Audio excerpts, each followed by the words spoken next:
Erase, that's all it took. Not shouting, not smashing, not grand speeches, just the quiet decision to remove the whole thing from existence. They came in ready to perform, reading the room like actors scanning a script for applause cues. I watched them, still as a shadow in the back corner, letting every false laugh, every forced nod, every desperate glance to each other pile up. They thought they were in control because they could interpret the mood. But control doesn't come from reading it. It comes from ending it. I didn't plan it. That's the part they'll never accept. No manifesto, no secret plot. Just the slow, steady realization that the air in here wasn't worth breathing anymore. That the room itself, its walls, its roles, its hierarchy, was a stage built on stale oxygen. And when I stopped playing, the oxygen ran out. They kept reading, but the words stopped meaning anything. Pages turned, silence thickened, and then collapse. Some of them panicked. You could see it in their posture, like maybe they'd missed a cue, like maybe they were suddenly the ones under the spotlight. They started talking faster, sharper, louder, anything to fill the space I refused to fill. But the more they talked, the more obvious it became. The room wasn't theirs anymore. It wasn't anyone's. It was dying right there, and all I had to do was sit still and watch it starve. They think destruction is fire. I've learned it's vacuum. Take away the air and the flames choke themselves out. I didn't argue. I didn't push. I didn't give them the satisfaction of an enemy to point at. I simply existed without their permission, and that alone was violence enough to their order. My stillness wasn't absence, it was presence without obedience. So when they ask later, what happened? They won't be able to say my name without feeling the empty space between every word. They read the room, and then I erased it. They didn't notice it right away, not at first. The room still looked the same faces, same table, same meaningless papers scattered like props in a bad play. But something was missing, and their instincts felt it before their minds caught up. Attention, quiet but sharp, started wrapping itself around every word they spoke. The air had shifted, like the set of the play was still standing, but the lights had gone out. They tried to keep the act alive. Forced smiles, polite interruptions, little bursts of fake enthusiasm like CPR on a body that had been dead for hours. I sat there, unmoving, letting the weight of my silence press against them until they started glancing over. Quick, nervous, like checking if I'd fallen asleep or if I was calculating something worse. They didn't understand that I didn't have to do anything for this to unravel, because once they knew I wasn't participating, the balance broke. They started second-guessing each other's lines, each other's motives. Every laugh felt like a test. Every word felt like bait. It wasn't me against them. It was them against each other, because I had removed myself from their fragile ecosystem. And a system built on mutual performance can't survive when someone stops clapping. I could feel it building, the cracks widening without a sound. Not an explosion, but a slow, surgical removal of their comfort. They spoke faster, overlapping, trying to prove control to each other, like kids fighting over a steering wheel in a car with no brakes. I just sat there, watching them steer toward the wall. By the time they realize the crash is inevitable, it's too late. Not because I took anything from them, but because I let them keep everything they thought mattered. And it wasn't enough to hold them together. They wanted a room they could read. I gave them a room they couldn't survive. Started avoiding my eyes. That's when I knew that fun part was beginning. You can't keep pretending everything's fine when the one person not playing is sitting 3 feet away, watching every nervous twitch. Their voices got tighter, their hands fidgeted with pens, papers, anything to avoid the truth, that the room was shrinking around them, inch by inch, and I was the one closing the walls without moving a muscle. Someone tried to lighten the mood. A joke, weak and clumsy, tossed into the middle of the table like a lifeline. A few forced chuckles, quick glances to see if I'd respond. I didn't. I kept my face unreadable, letting the silence swallow whatever scraps of comfort they were hoping to salvage. That's the thing. When you stop feeding their need for validation, the hunger turns on them. They start tearing each other apart for scraps. I watched the strongest voice in the room start cracking, first in small ways, repeating themselves, stumbling over words, filling gaps with and you know, until the authority they wore like armor slipped right off. The others smelled it too. You could see the shift, subtle but deadly, as they stopped listening and started circling. Like sharks that realized the biggest one was bleeding. The collapse wasn't loud. It never is. It was in the way they leaned away from each other, the way conversations split into fragmented whispers, the way no one could finish a sentence without someone else cutting in. They were unraveling, each pulling their own thread, thinking it would hold the fabric together. I didn't smile, not yet. Smiling would make it about me. This wasn't about me, it was about the truth they'd been hiding finally caving in under its own weight. I was just there to make sure no one looked away while it happened.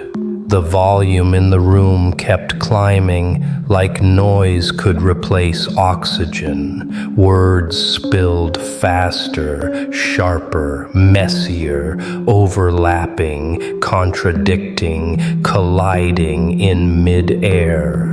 Nobody was listening anymore. They weren't talking to communicate.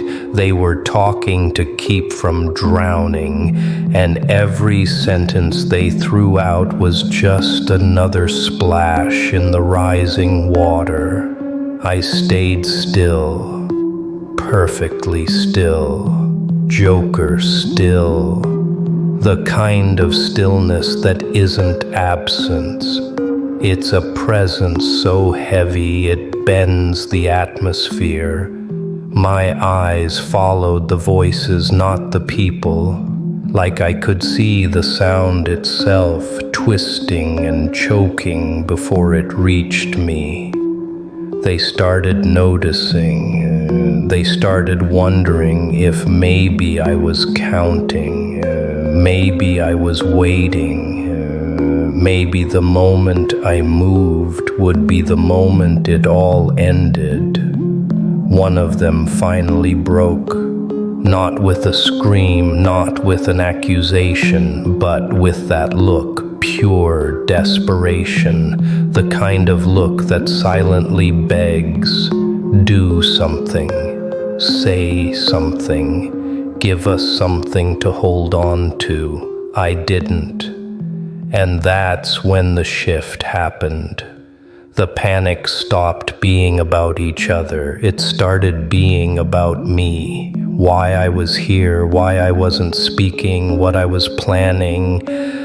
The irony is there was no plan, no master scheme. I wasn't orchestrating their collapse. I was just letting them hear it happen in real time, in their own voices.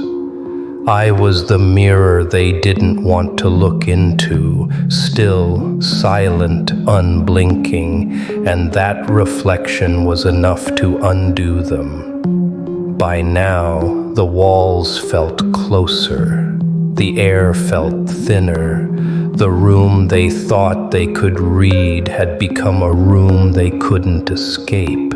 And I was still exactly where I'd been from the start, sitting, watching, erasing. They inally turned to me, not all at once, first in quick, nervous glances, then in full stares, like the air had run out everywhere else and I was the only source left. One of them tried to speak my name, but it came out like a question, not a statement. They wanted me to break the silence, to give them a reason, a target, something to fight instead of each other. I leaned forward just enough for the chair to creak. It was the first sound I'd made since this began, and it was louder than all their shouting combined. The talking died in mid-sentence, every eye locked on me. I let the pause stretch, not because I was thinking, but because I knew they were. In that pause, they projected every fear, every suspicion, every unfinished thought they'd been avoiding. Then I spoke, low, flat, no rise, no fall, just the truth, stripped of decoration. You were never in control. I just let you think you were. The words didn't echo. They sank, heavy and final, like a blade sliding into the table. I didn't need to raise my voice. They heard it in their bones. Some flinched. Others tried to smile like it was some twisted joke. But no one laughed. That was the moment they understood. This wasn't a conversation, it was a verdict, and the sentence had already been carried out. Subscribe, not to join me, to remind yourself. It doesn't take noise to end something, it takes silence that refuses to move. They didn't try to read the room anymore because there was nothing left to read. Whatever script they'd been holding in their heads had burned away in that single sentence. Now they were improvising, and badly. You could see it in the way their words stumbled over each other, in the way they started to measure every move, every breath against mine.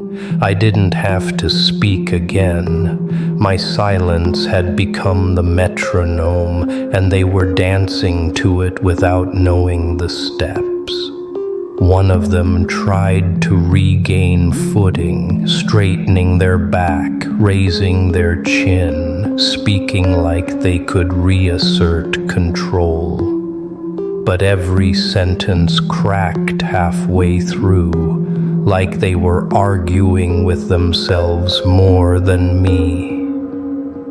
Another one avoided my gaze completely, staring at the floor, tapping their foot in a rhythm that betrayed how badly they wanted to run. That's what happens when you remove the center from a room. They lose not just direction, but gravity. I leaned back slowly, hands resting on the armrests, a movement so deliberate it felt like a clock hand clicking to the next hour. No rush, no chase, just inevitability. They felt it too. It was the kind of slow turn you can't reverse once it starts, the quiet rearranging of who holds the weight here. It wasn't them anymore. It never had been. The thing they didn't realize was that I wasn't taking their power. I was showing them how little of it there had been to begin with. Power built on mutual pretending is as fragile as smoke. One steady breath, and it's gone. And I'd already taken that breath before they even saw it coming. By the time I stood, it wasn't a threat. It wasn't even an announcement.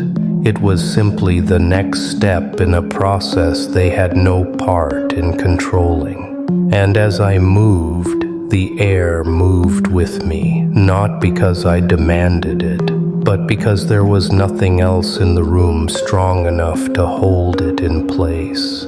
They tried to speak again, but the words no longer belonged to them. Every sound they made felt smaller, swallowed by something they couldn't name but couldn't ignore. It wasn't me towering over them. It was the space I'd carved in their heads, a space that grew with every second they failed to fill it. I didn't pace. I didn't gesture. I let the stillness spread like a shadow crawling along the floor, up the walls, across their faces. One by one their eyes dropped, not out of respect, out of surrender. They were beginning to understand. In a room like this, noise is weakness. Movement is confession, and silence is the only thing that wins. Someone shifted in their chair, the sound of it scraping across the floor like a scream in the quiet. Heads snapped toward it. Suspicion flared. You could almost see the alliances fray in real time. People they'd trusted seconds ago now looked like threats. I didn't have to turn them against each other. I just had to wait until they did it themselves. And the longer it went on, the more they forgot the start of it. The moment where I said nothing. The moment they thought they could handle it. That's the cruelest part. When you erase the memory of balance, chaos stops feeling like a problem and starts feeling like the natural state. By then, the collapse isn't something you fight. It's something you accept. I stood there, still the same person who walked in, but to them, I had become something else entirely. Not a man, not even a presence. I was the empty space they couldn't fill, the silence they couldn't break, the end they couldn't stop. By now, the room wasn't just quiet, it was heavy. The kind of heavy that presses on your ribs and slows your breathing. Every tick of the clock sounded like a gunshot, each second a reminder that nothing was moving forward. They were trapped in it, trapped with me. I took a single step, and it was enough to tilt the whole atmosphere. Chairs creaked, eyes darted. The air seemed to pull tighter, like the walls were leaning in to listen. I didn't speak, but they reacted as if I had, flinching, shifting, recalculating their positions. That's the beauty of control without noise. They give you power in the spaces you leave empty. Someone muttered something under their breath, maybe to themselves, maybe to the person next to them. It didn't matter. It was fuel. Immediately, the others looked at them like they'd just broken a sacred rule. No one told them to stay silent, but by now, silence wasn't a choice. It was survival. I walked past the table slowly, dragging my hand lightly across its edge. No rush, no reason, just enough for them to follow the motion, waiting for something more that never came. Anticipation can hurt more than impact, and they were feeling every second of it. By the time I reached the far end of the room, the balance had shifted completely. It wasn't me inside their space anymore. It was them inside mine. And the cruel part? They didn't even realize when that change happened. No one moved, not even to breathe too loudly. The air had gone past tense into something brittle, like glass stretched too thin. They knew if it broke, it wouldn't be the room shattering, it would be them. I stopped in the center, letting the weight settle. My eyes moved slowly from face to face, not searching for answers, just measuring how close each one was to breaking. It's a strange thing, watching people crumble without a single touch. They think it's you doing it, but the truth is, they're doing it to themselves, and you're just giving them the silence to finish the job. One of them tried to force a smirk, like they could shrug it off, but a smirk in a quiet room is just a twitch. You can see the strain behind it, the way it fights to hold shape. Another shifted in their chair, knees bouncing, a tell they probably didn't even know they had. Every little movement was an admission, every glance a confession. And then came that moment, the one where they finally realized they weren't waiting for me to speak. They were waiting for me to leave. Because as long as I stayed, they weren't in control of their own skin. And nothing terrifies more than losing yourself without knowing when it started. I let the pause breathe for a few seconds more. Then I smiled, small, sharp, and gone before they could decide what it meant. That was enough. Didn't say goodbye. Goodbyes are for people leaving something behind.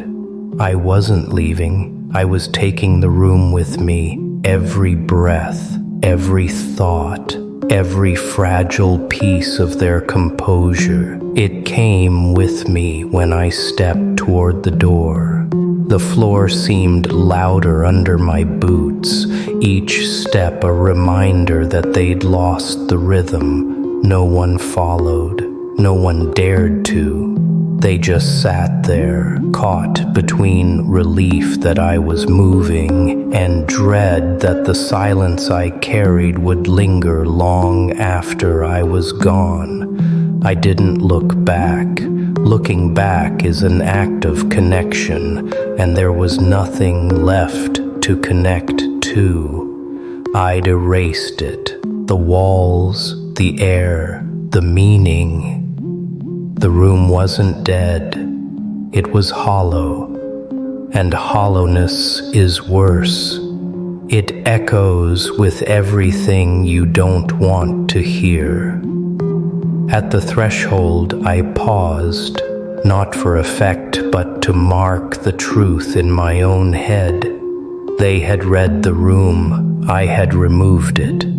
There's no coming back from that, not for them, not for anyone. When the door closed, it wasn't the sound that ended it, it was the silence that followed. And in that silence they finally understood. The room was never a place, it was me, and I can take it anywhere.